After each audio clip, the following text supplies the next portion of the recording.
Mute చేసుకుంటారా, నన్ను mute చేసేయమంటారా? Madam mute చేసుకుంటాం. నేను చేసే మ్యూట్ చేసే.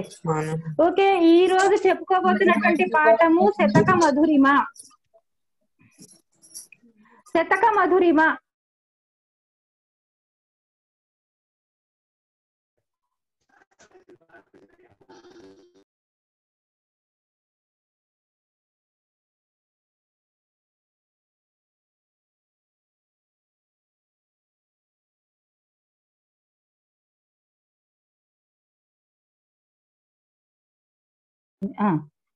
ఈ రోజు చెప్పుకోబోతున్నటువంటి పాఠము శతక మధురిమ. మధురిమ అంటే తీయదనం. మీరు చెరుకు రసాన్ని తాగినప్పుడు చెరుకు గడలు తింటూ ఉంటారు. మీరు పల్లెటూరు పిల్లలే కాబట్టి మీ అందరికీ తెలుసు చెరుకు గడల గురించి. చెరుకు గడలు తింటూ ఉన్నప్పుడు ఆ చెరుకు గడ నమిలిన తర్వాత దాంట్లోంచి వచ్చే రసము చాలా తీయగా ఉంటుంది కదా, మీరు దాన్ని మధురంగా ఉంది అంటారు. అలాగే ఒక మామిడి పండు తిన్నామనుకోండి, ఆ మామిడి పండు తినగానే అబ్బా ఈ మామిడి పండు ఎంత మధురంగా ఉందిరా అంటాం. అంటే ఏంటి, ఇక్కడ మధురము అనే పదానికి అర్థం ఏంటి? తీయదనము. చాలా తీయగా ఉంటే మధురము అంటాం. ఇక్కడ మధురిమ అంటే తీయదనము. శతక మధురిమ, శతకము అంటే 100. ఇక్కడ శతక మధురిమ అంటే ఏంటి? శతకాల్లో మధురిమ ఏముంటుంది? అవి చదివేవి కదా, వాటిలో తీయదనం ఏముంటుంది అని మనం అనుకోవచ్చు. కానీ ఇక్కడ శతక మధురిమ అంటే శతక పద్యాల్లో ఉన్నటువంటి నీతిని గ్రహించి మనము ఆ నీతిని మన జీవితంలోకి అన్వయం చేసుకోవడమే మధురిమ. ఆ మధురిమని మనం ఆస్వాదించడమే. శతకాల్లో ఉండే నీతులు అనే మధురిమని మనం ఆస్వాదించడానికే ఈ పాఠాన్ని పెట్టడం జరిగిందన్నమాట. ఇక శతకము అంటే ఏంటో తెలుసుకుంటేనే మనకి ఆ శతక మధురిమ అనే ఆ పదానికి అర్థం ఏంటి అనేది మనం చూద్దాం. అసలు శతకం అంటే ఏంటో తెలిస్తేనే మనము పాఠంలోకి వెళ్ళగలుగుతాం అన్నమాట. నెక్స్ట్,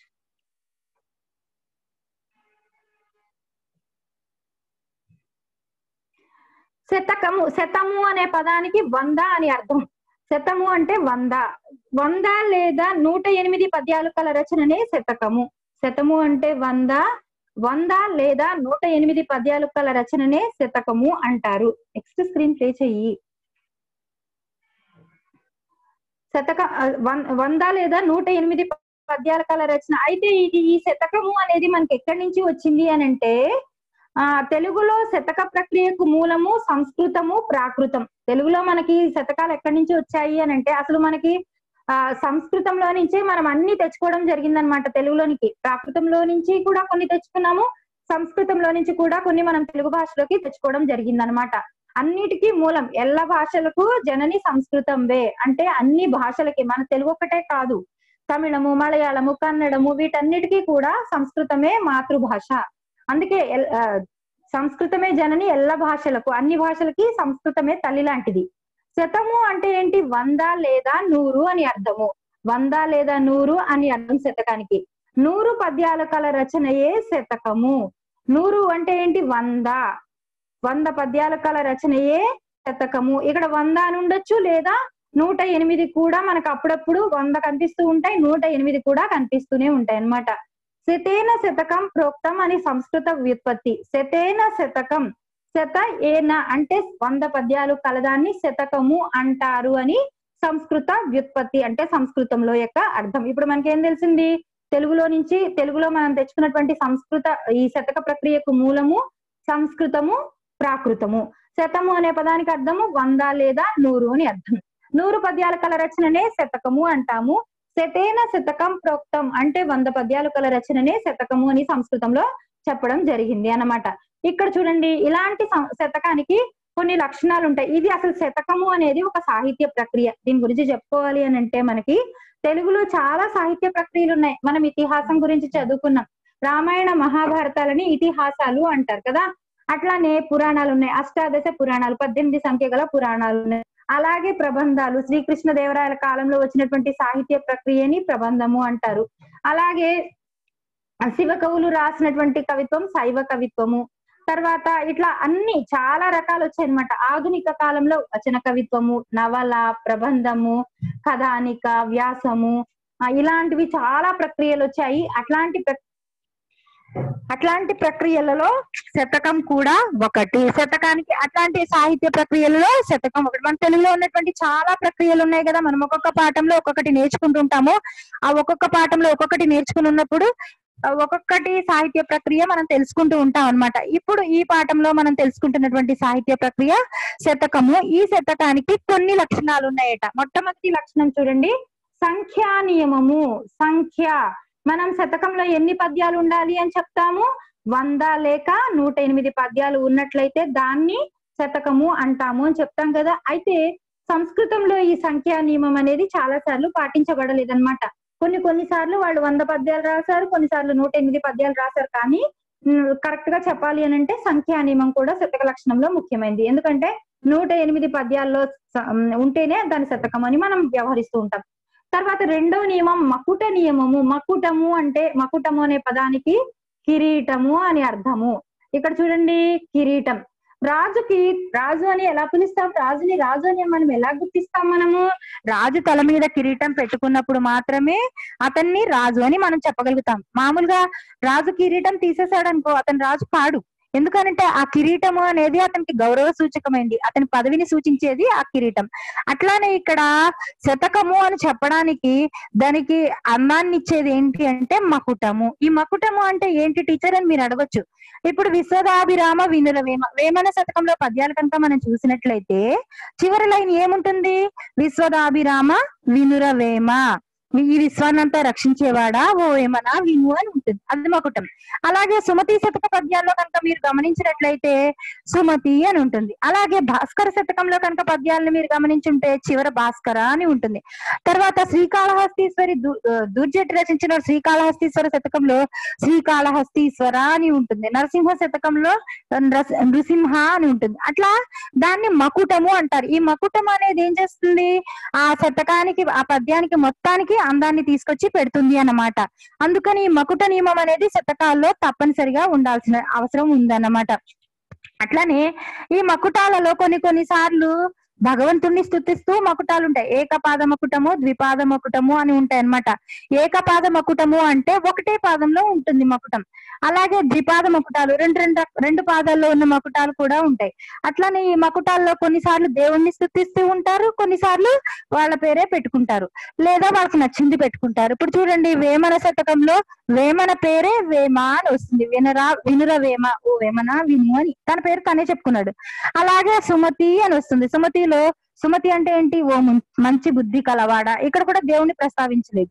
అట్లానే భాస్కర శతకంలో ఓ సూర్యుడా, సూర్య భగవానుడు ప్రత్యక్ష దైవం కాబట్టి సూర్య భగవాను స్తుతిస్తూ భాస్కర అని చెప్పడం జరిగింది. అట్లా మామూలుగా మనుషులను స్తుతిస్తూ వాళ్ళ పేర్లను వాళ్ళు చెప్పుకునేవి కొన్ని ఉంటాయి, భగవంతుడిని స్తుతిస్తూ చెప్పేవి కూడా కొన్ని ఉంటాయి అనమాట. సో మకుట నియమము అంటే, మకుటం అంటే కిరీటము. కిరీటం ఎలాగైతే తలకి అందాన్ని ఇస్తుందో అట్లానే ఈ శతక పద్యాలకి మకుటం అనేది కూడా అందాన్ని కలుగజేస్తుంది.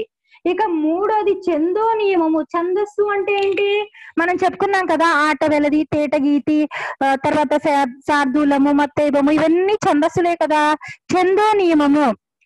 ఆ పద్యాలు ఏమవుతాయంటే కవులు రాసేటప్పుడు ఛందస్సుని వాడుతూ కొన్ని పద్యాలు కొన్ని శతకాలు రాయడం జరిగింది అన్నమాట.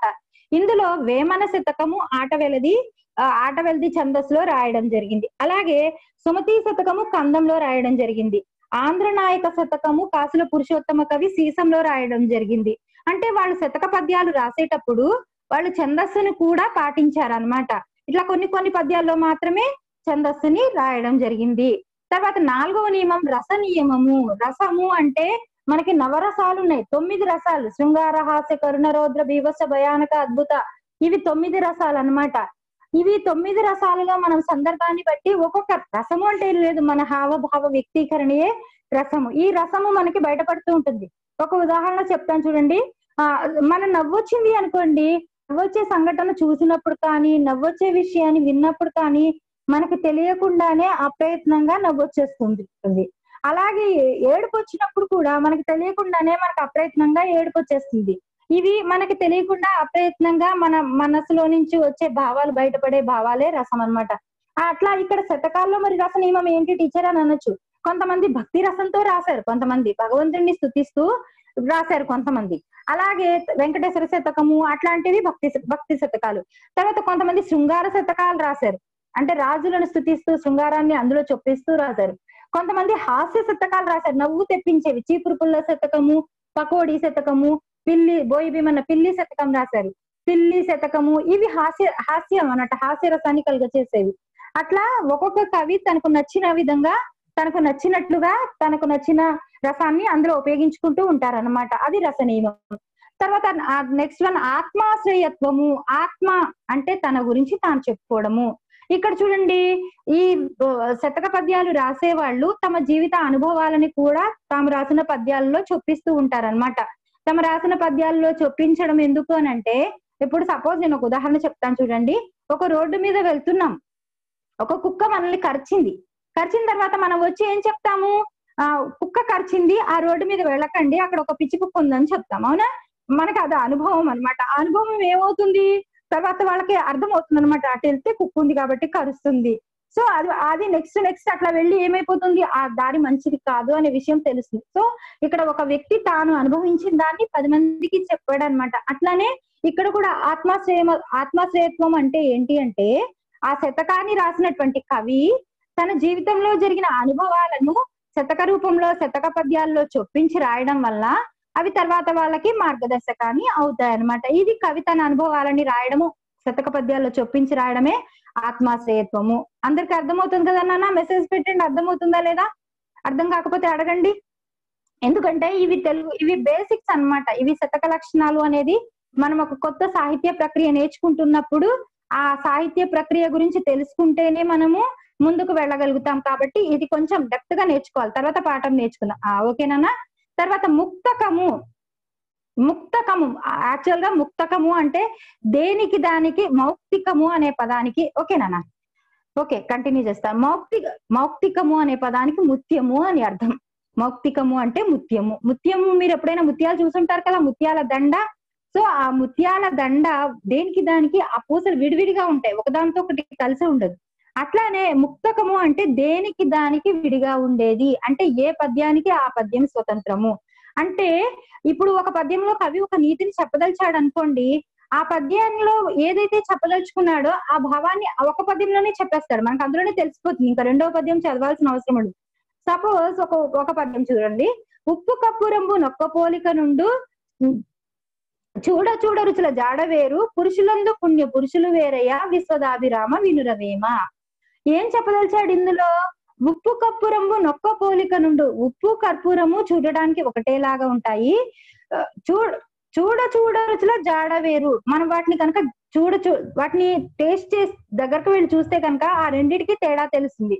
పురుషులందు పుణ్య పురుషులు వేరయ్యా, అందరూ మనుషులే, కానీ వాళ్ళలో కొంతమంది మాత్రమే ఉత్తములు ఉంటారు అని ఒకటే పద్యంలో మనుషుల్లో ఉండే రకాల గురించి చెప్పేశాడు. అట్లా ఏ పద్యానికి ఆ పద్యము దానిలో ఏదైతే నీతి చెప్పదలుచుకున్నారో ఆ నీతిని ఆ పద్యంలో చెప్పేయడాన్నే ముక్తకము అంటాము. ఇప్పుడు శతక లక్షణాలు అర్థమయ్యాయి. ఎన్నున్నాయి? 1, 2, 3, 4, 5, 6.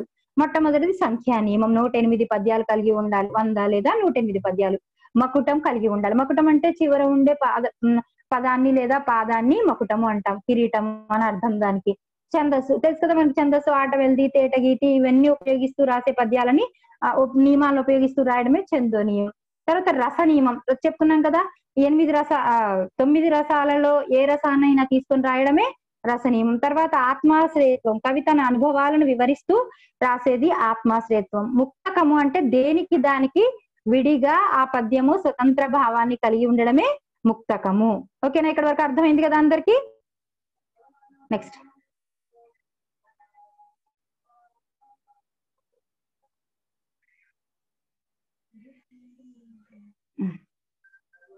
ఇది పోవడం లేదేంటి లాస్ట్ వన్? నెక్స్ట్ వన్ చూడండి. శతకము అనగా 100 పద్యాల రచన, కానీ ఇందులో 108 పద్యాలు ఉంటాయి. శతకంలోని పద్యాలన్నీ ఒకే ఛందస్సులో ఒకే రకమైన భావాన్ని వ్యక్తం చేసేలా ఉంటాయి. మనం ముందే ఇప్పుడు చెప్పుకున్నాం, ఒక్కొక్క నియమం చెప్తున్నాం చూడండి. శతకము సంఖ్యా నియమం, మొట్టమొదటి సంఖ్యా నియమం చెప్పుకున్నాం కదా, 100 పద్యాల రచన, కానీ ఇందులో 108 పద్యాలు కూడా ఉంటాయి. శతకంలోని పద్యాలన్నీ ఒకే ఛందస్సులో ఒకే రకమైన భావాన్ని వ్యక్తం చేసేలా ఉంటాయి. మనం ముందే చెప్పుకున్నాం కదా, ఒక శతకం మొదలు పెట్టారు అని అంటే మొదటి పద్యం నుంచి చివరి పద్యం దాకా ఒకటే ఛందస్సు ఉపయోగిస్తారు. వేమన ఆట వెల్ది ఛందస్సు ఉపయోగించాడు. అలాగే సుమతి శతకము కందంలో ఉపయోగించారు. నాన్న ఇంకొక 10 నిమిషాల్లో మీటింగ్ ఎండ్ అయిపోతుంది, మళ్ళీ జాయిన్ అవ్వండి, క్లాస్ కంటిన్యూ చేసుకుందాం. శతకంలో పద్యాలన్నీ ఒకే ఛందస్సులో ఒకే రకమైన భావాన్ని వ్యక్తం చేసేలా ఉంటాయి. అంటే ఇప్పుడు ఒక హాస్యరసాన్ని తీసుకుని మొదటి పద్యాన్ని మొదలు పెట్టారు అనుకోండి, చివరి దాకా అదే హాస్యరసంలోనే చెప్పుకుంటూ పోతారు. శృంగార రసం తీసుకుని చెప్పారనుకోండి, చివరి దాకా పద్యాలు అలాగే పోతూ ఉంటాయి. హాస్యరసం తీసుకున్నారనుకోండి, అలాగే హాస్యంలో పోతూ ఉంటాయి అన్నమాట. శతక పద్యాలలో మకుటం తప్పనిసరిగా ఉండాలి. మనం ముందే చెప్పుకున్నాం మకుట నియమము అనేది ఖచ్చితంగా ఉండాలి అని. తర్వాత ముక్తక లక్షణాన్ని కలిగి ఉండాలి. ముందే చెప్పుకున్న ఏ పద్యానికి ఆ పద్యమే విడిగా దాని భావాన్ని ఇవ్వగలిగి ఉండడమే ముక్తక లక్షణం. తెలుగులో సుమతి, వేమన, భాస్కర శతకాలు ముఖ్యమైనవి. ఈ పద్యాలు రాని పిల్లలంటూ ఎవరు ఉండరు కదా. సుమతి శతకం కానీ, వేమన శతకం కానీ, భాస్కర శతకం కానీ చిన్న చిన్న పద్యాలైనా వచ్చిన వాళ్ళు ఉంటారు, కానీ అసలంటూ రాని వాళ్ళు ఎవరు ఉండరు. ఇది శతక ప్రక్రియ. మనం చెప్పుకున్న నియమాలకి దీన్ని మనము అన్వయం చేసుకుంటున్నాం అనమాట. Next one. ఇప్పుడు పాఠంలోకి వెళ్దాం. చూడండి, శతక మధురిమ. ఈ శతక పద్యాలలో ఉన్నటువంటి నీతిని మనం గ్రహించి ఆ మధురిమను ఆస్వాదించి మనం కూడా మంచి వాళ్ళలాగా తయారు కావాలి. అందుకోసం ఎందుకంటే మీకు టీచర్ మేము ఎప్పుడో చిన్నప్పటి నుంచి శతక పద్యాలు చదువుతున్నాం కదా టీచర్, మళ్ళీ ఇప్పుడు కొత్తగా ఆస్వాదించేది ఏముంది, మేము కొత్తగా ఏం నేర్చుకోవాలి అని అడగొచ్చు మీరు. కానీ ఏ వయసుకు తగ్గట్టుగా ఆ పద్యాలు ఉంటాయి. చిన్నప్పుడు ఒక చిన్న పద్యం చెప్తారు, పెద్దయ్యాక దానికి మీ వయసుకు తగ్గట్లుగా, అనుభవానికి తగ్గట్లుగా ఆ పద్యాన్ని చెప్తూ ఉంటారు అన్నమాట. ఇక్కడ చూడండి, దీన్ని రాసిన వాళ్ళు శతక కవులు. చదవండి, ఆలోచించి చెప్పండి. ఇక్కడ చూడండి, మీకు ఇది అవగాహన తెలుసుకొని అవగాహన చేసుకుని ప్రతిస్పందించడానికి అన్నమాట. ఇక్కడ చూడండి, ఇద్దరు మిత్రులు మాట్లాడుకుంటున్నారు అన్నమాట. ఇద్దరు మిత్రుల మధ్య సంభాషణ ఏమనందో చూడండి. రాజేష్ అడుగుతున్నాడు, రవి బాగున్నావా? రవి ఏమంటున్నాడు, బాగున్నాను రాజేష్, నువ్వేం చేస్తున్నావు? మా చిన్ననాటి మిత్రులు ఎవరైనా కలుస్తున్నారా? వీళ్ళిద్దరు చాలా కాలం తర్వాత ఎప్పుడో కలుసుకున్నారు అనమాట. అందరూ కలుస్తున్నారు. సంతోష్ లాయర్ అయినాడు, భాను టీచర్ అయినాడు, మధు వ్యాపారం చేస్తున్నాడు, సుభాష్ రాజకీయ నేతగా ఎదిగాడు. ఇలా అందరూ ఒక్కో రంగంలో నీతి నిజాయితీతో రాణిస్తున్నారు. ఏది చేసినా సరే వాళ్ళందరూ నీతి నిజాయితీలతో ఉన్నారట. చిన్నప్పుడు మనం చదివిన చదువు, నేర్చుకున్న జ్ఞానం ఊరికే పోతుందా? ఆ చదువుల ఫలితం, గురువుల దీవెనలు అన్నీ కలిస్తేనే మన అభివృద్ధి అని స్నేహితుడు అంటున్నాడు అనమాట రవి. చిన్నప్పుడు మనం చదివిన చదువు, నేర్చుకున్న జ్ఞానం ఊరికే పోతుందా? ఇప్పుడు ఇది మీకు ఇచ్చే విషయం అన్నమాట. ఇది మీరు చదువుకున్న చదువు మీకు ఇప్పుడు తెలియకపోవచ్చు, కానీ మీకు పెద్ద అయ్యాక మీరు అనుభవంలో మీరు ఈ విషయాన్ని బాగా అర్థం చేసుకోగలుగుతారు. ఎందుకని అనంటే మీకు అప్పుడు టీచర్లు చెప్పిన విషయాలు, ప్రతి విషయం ఒకటి మీకు అనుభవంలోకి తెలుస్తూ ఉంటుంది. ఇది మన టీచర్ చెప్పింది కదరా, అప్పుడు ఈ విషయం మన చిన్నప్పుడు మా టీచర్ చెప్పింది కదా, ఇట్లా మేము కూడా అట్లానే చెప్పుకుంటాం. మా టీచర్ కూడా నాకు అట్లానే చెప్పింది, నేను కూడా అదే చెప్తాను. మా టీచర్ చిన్నప్పుడు నాకు చాలా భయంగా ఉండేది. నేను అసలు మాట్లాడడానికి భయపడే అంత పిరికిదాన్ని. నలుగురిలో 2-3 ఎదురుకుండా మాట్లాడడానికి భయపడే అంత పిరికిదాన్ని. అట్లాంటిది ఒక టీచర్ ఏం చేసింది, నువ్వు నిలబడి ఈ రోజు చెప్తేనే నేను పాఠం చెప్తా, లేకపోతే నేను కూడా ఇంతే కూర్చుంటా. నువ్వు లేచి నిలబడి నువ్వు స్టేజ్ మీదకి ఎక్కి నువ్వు నేర్చుకుంది ఏముందో అది నీ మాటల్లో చెప్తేనే నేను పాఠం చెప్తా, లేకపోతే పాఠం చెప్పనని ఆవిడ భీష్మించి కూర్చున్నారు. సరే, ఇంకేదైతే అయింది, ఇంకా ఆవిడ అట్లా చెప్పారు కాబట్టి అలా లేచి కూర్చుని లేచి ఇంకా ధైర్యం చేసుకుని చదవగలిగా. అట్లా ప్రతిరోజు నా చేత చదివించేది ఆవిడ. అప్పుడులో విసుగొచ్చేది, ఏంటి అబ్బా నా చేత ఈ టీచర్ ఇన్నిసార్లు ఇట్లా చదివిస్తుంది, క్లాస్ లో అందరూ ఉండగా నేను ఒక్కదాన్నే ఉన్నానా, అందరూ చదవచ్చు కదా అనుకునేదాన్ని. కానీ అది నాకు ఇప్పుడు అర్థమవుతున్న విషయం ఏంటి అంటే, ఆవిడ ఆ రోజు నాలో ఆ ధైర్యం అనేది లేదు, అందరు ఎదురుకుండా మాట్లాడే ధైర్యం అనేది లేదు. కాబట్టి నాకు ఆ విషయాన్ని నేర్పించి నన్ను ఈ రోజు మంచి స్థాయిలో నిలబెట్టడానికి నాకు ఆ టీచర్ కారణమైంది. అది నాకు ఇప్పుడు అర్థమైంది. సో అట్లా ఒక్కొక్క టీచర్ ఒక్కొక్క నీతిని ప్రత్యక్షంగానో పరోక్షంగానో మనకి తెలియజేస్తూ ఉంటారనమాట. అది మనకి మన జీవితంలో అనుభవంలోకి వస్తేనే ఆ వచ్చినప్పుడు మాత్రమే తెలుస్తూ ఉంటుంది అన్నమాట. అమ్మ చిన్నప్పుడు చెప్పేవాళ్ళు టీచర్, మీరు పొద్దున్నే లేచి చదువుకోండి అన్న, చదువుకుంటే మీరు తెల్లారగట్ట లేచి చదువుకుంటే బాగా చదువు అబ్బుతుంది అని చెప్తూ ఉంటే, అబ్బా తెల్లారగట్ట నిద్ర చేసుకుని చదవాలా, లేచి మంచి నిద్ర వచ్చే టైం కదా అని అనేవాళ్ళు అనమాట. కానీ ఇప్పుడు ఏమైతుంది, ఇప్పుడు ఉపయోగపడుతుంది అనమాట. ఏదైనా సరే మనకి అనుభవంలోకి వచ్చేసరికి దాని విలువ మనకు తెలుస్తుంది అనమాట. ఇంకొక విషయం ఏంటంటే గురువుల దీవెనలు అన్ని కలిస్తేనే మన అభివృద్ధి. మనం అభివృద్ధి చెందాలి అని అంటే గురువుల దీవెనలు పొందాలి అన్నమాట. రాజేష్ ఏమంటున్నాడు? అవునవును, ముఖ్యంగా శతక పద్యాల్లోని నీతులు మన వ్యక్తిత్వానికి బాటలు వేశాయి, ఆత్మవిశ్వాసాన్ని నింపాయి కదూ. మన వ్యక్తిత్వానికి, మనం వ్యక్తిత్వము అంటే ఏంటి? మంచి లక్షణాలు కలిగి ఉండడమే వ్యక్తిత్వము. మంచి లక్షణాలు అంటే ఏంటి? ఎవరిని ఇబ్బంది పెట్టకుండా, ఎవరిని బాధ పెట్టకుండా ఉండడము, ఎవరి వస్తువులు తీసుకోకుండా ఉండడము, ఎవరితోటి పరుషవాక్యాలు మాట్లాడకుండా ఉండడము, ఇవన్నీ మన వ్యక్తిత్వాన్ని, ఇతరులకు సహాయం చేయడము, ఇలాంటివన్నీ మన వ్యక్తిత్వాన్ని పెంపొందించేవే. కాబట్టి ఆత్మవిశ్వాసాన్ని నింపేవి. ఆత్మవిశ్వాసం అంటే నేను ఏదైనా చేయగలను, నాలో ఆ శక్తి ఉంది అని నమ్మడమే ఆత్మవిశ్వాసం. ఇవన్నీ నింపాయి కదా అని చెప్తున్నాడు. రవి ఏమంటున్నాడు? బాగా చెప్పావు రాజేష్, శతక పద్యాలు నేటికి మార్గదర్శకాలు, మీ పిల్లలకు కూడా నేర్పించు బాగా. ఏమంటున్నాడు? అవి బాగా మంచివి కాబట్టి మీ పిల్లలకు కూడా నేర్పించు. నువ్వు నేర్చుకుని పొందడమే కాదు, నీ పిల్లలకు కూడా రావాలి అని చెప్తున్నాడు.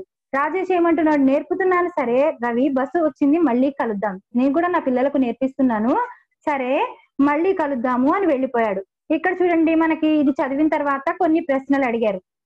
సంభాషణను బట్టి వారు ఎవరిని భావిస్తున్నారు? ఒక్క నిమిషం అన్మ్యూట్ చేయనన్నా, ఒక్క సెకండ్.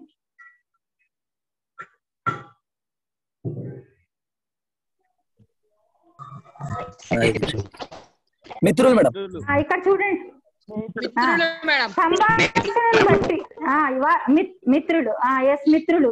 తర్వాత వారి అభివృద్ధికి కారణాలేవి? వాళ్ళు ఎందుకు అభివృద్ధి చిన్నప్పుడు చదువుకున్న చదువు, వాళ్ళ టీచర్లు చెప్పిన మంచి మాటలు, పద్యాలు, గురువుల దీవెనలు, మంచి మాటలు, గురువుల దీవెనలే, గురువుల దీవెనలే కూడా వాళ్ళ అభివృద్ధికి కారణాలు. ఎస్, వ్యక్తిత్వాన్ని ఏవి తీర్చిదిద్దుతాయి? మనల్ని మంచి వ్యక్తిగా ఏవి తీర్చిదిద్దుతాయట? శతక పద్యాలు.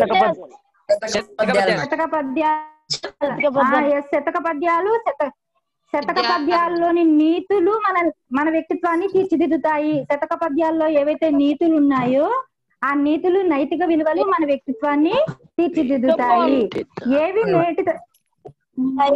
ఏవి నేటి తరానికి మార్గదర్శకాలని రవి చెప్పాడు. శతక పద్యాలు నేటికి మార్గదర్శని రవి చెప్పాడు. నేటి తరానికి మార్గదర్శకాలు. ఎందుకంటే ఆ శతక పద్యాలు ఇప్పటికి కూడా మనందరికీ ఉపయోగపడేవే. ఎప్పుడో ఒకసారి చదివేసి అట్లా వదిలేసేవి కాదు. శతక పద్యాలు నేటికి మార్గదర్శకాలే అని మనకి చెప్తున్నాడు అనమాట. నెక్స్ట్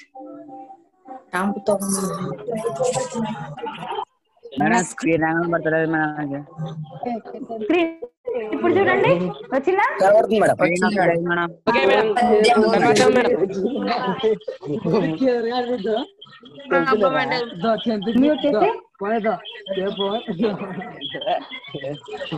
ఎవరా పెట్టింది? సరైన ఉపాధ్యాయులు ఉంటే కదా అని. శతకాలు